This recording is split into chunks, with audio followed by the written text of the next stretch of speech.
আসসালামু আলাইকুম দর্শক, কেমন আছেন? আশা করছি সকলে ভালো আছেন। দর্শক, দেশি প্রবাসী যে যেখান থেকে যুক্ত হয়েছেন সকলকে অসংখ্য ধন্যবাদ। দর্শক, পেঁয়াজের পাইকারি মার্কেট থেকে আজকে সরাসরি যুক্ত হয়েছে সাব্বির খান।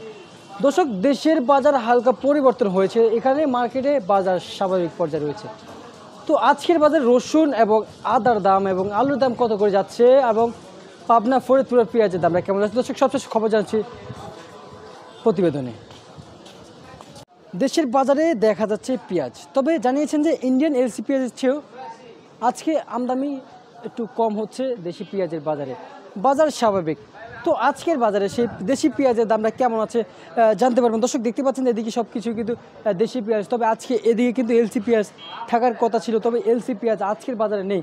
তবে এই যে আলুর মার্কেটটা অথবা আলুর যে পাইকারি আলুটা যদি আপনাদেরকে যদি দেখাই, আলু কেমনটি রয়েছে, এই যে সব ধরনের কিন্তু আলু রয়েছে এই মার্কেটে।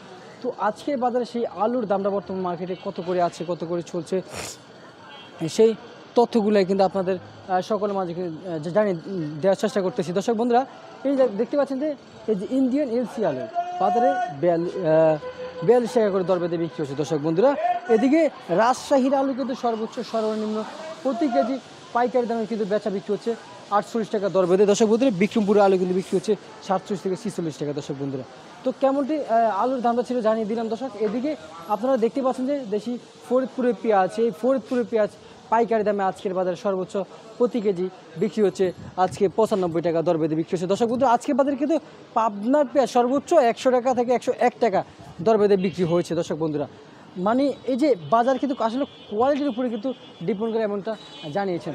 দর্শক, এদিকে কিছু আমরা দেখতে পাচ্ছি যে পেঁয়াজ রয়েছে, এগুলো কিন্তু 98 টাকা দর বেঁধে কিন্তু বিক্রি হচ্ছে। দর্শক বন্ধুরা, তো দর্শক সর্বোচ্চ সর্বনিম্ন কেমনটা দাম ছিল দর্শক জানিয়ে দিয়েছি।